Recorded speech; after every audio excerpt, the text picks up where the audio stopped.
Across much of Europe, a standard residential wall is built from materials designed to last for generations: brick, concrete, stone, or masonry.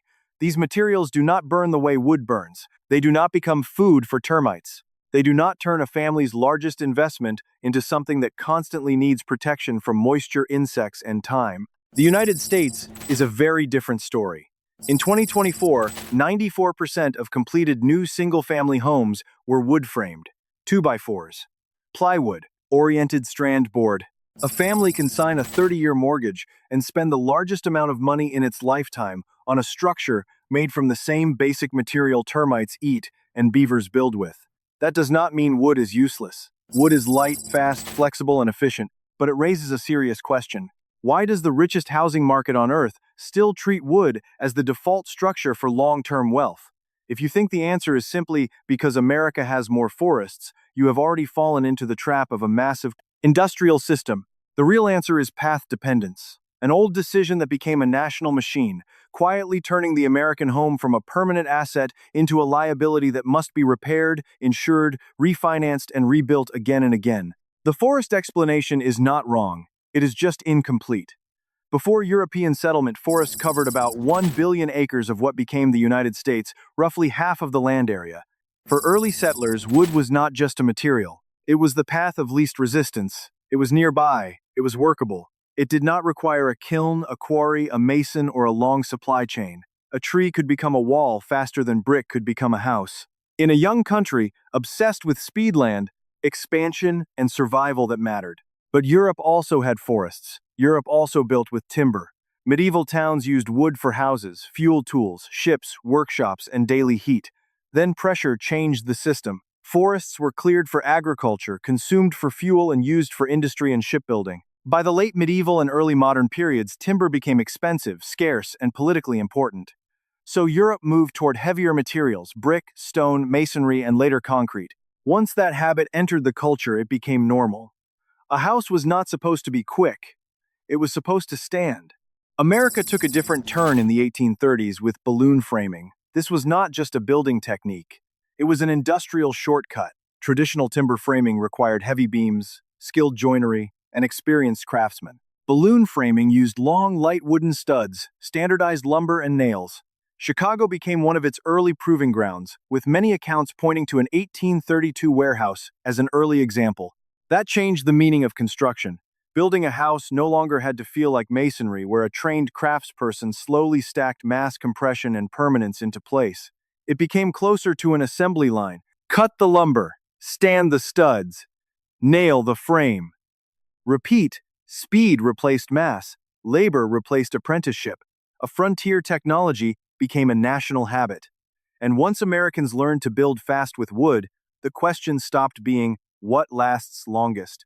It became, what can we build quickly, finance, easily inspect routinely, and sell at scale? That is where path dependence becomes the real story.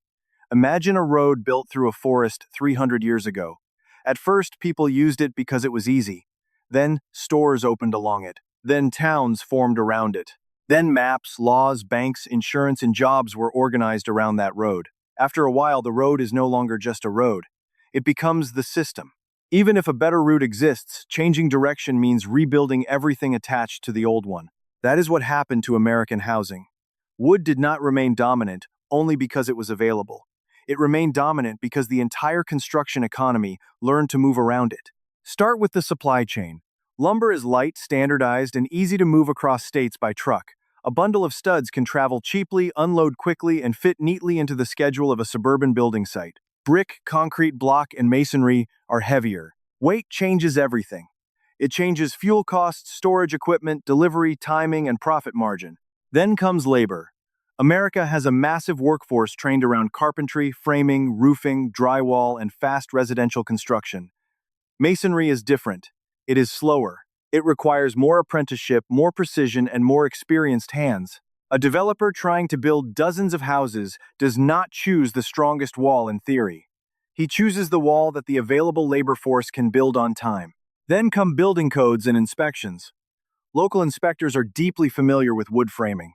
They know the fasteners, the shear walls, the spacing, the roof connections, and the inspection rhythm. Bring in a concrete or masonry system that is less common in that region, and the project can face more engineering, review slower approvals, and higher uncertainty. Finally, banks and insurers prefer what they understand.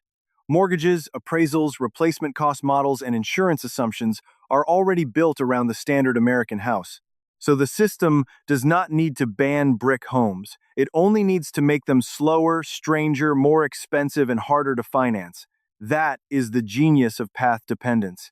It turns a choice into a habit into an industry, and an industry into something that feels like common sense. Once a whole system is built around speed, the hidden cost does not appear on the closing day. It appears years later in repairs, insurance claims, pest control bills, moisture damage, roof replacements, and the quiet fear that the biggest asset in the household is also one of the most fragile objects in the household. The numbers are not small. During a recent 5-year period, U.S. fire departments responded to an estimated average of more than 328,000 home structure fires per year. Those fires caused an annual average of 2,600 civilian deaths and $8.9 billion in direct property damage. Older NFPA data put the annual number closer to 380,000 home fires. The U.S. Fire Administration has also reported that America's fire death rate was at least double that of several developed countries, including Germany. Then there is the termite economy. Termites damage roughly 600,000 homes in the United States each year, and Americans spend an estimated $5 billion annually on termite control and repairs. In much of brick and concrete Europe, that particular burden is far smaller because the primary structure is not made from termite food. This is the part people rarely say out loud. Destruction also creates economic activity. A short-lived housing system feeds repair crews, lumber suppliers, roofers, pest control companies, insurers, appraisers, lenders, and refinancing cycles. That does not mean anyone designed the system as a conspiracy. It means the system rewards repetition. Build fast, repair often, insure heavily, finance again. For many Europeans, a house is imagined as generational wealth. For many Americans, the house is sold as generational wealth, but the structure itself behaves more like a depreciating machine. The land may rise in value. The dirt may become gold, but the wooden shell above it keeps asking for money. That is the real difference between American wood houses and European brick houses. It is not intelligence. It is not taste. It is not simply climate forests or tradition. It is history hardened into economics. Early Americans chose wood because it was abundant, cheap, and fast. 300 years later, Americans still use wood because an entire trillion-dollar machine now depends on that choice. The suppliers are organized around it. The workers are trained for it. The inspectors know it. The banks finance it. The insurers price it. The developers build their schedules around it. And buyers are told this is normal because everyone around them lives inside the same pattern. That is how path dependence works. A material becomes a method becomes an industry becomes common sense, then common sense becomes a monthly bill. So look around your house right now. Have you ever paid thousands of dollars for termite treatment, mold remediation, storm repair, roof replacement, or moisture damage?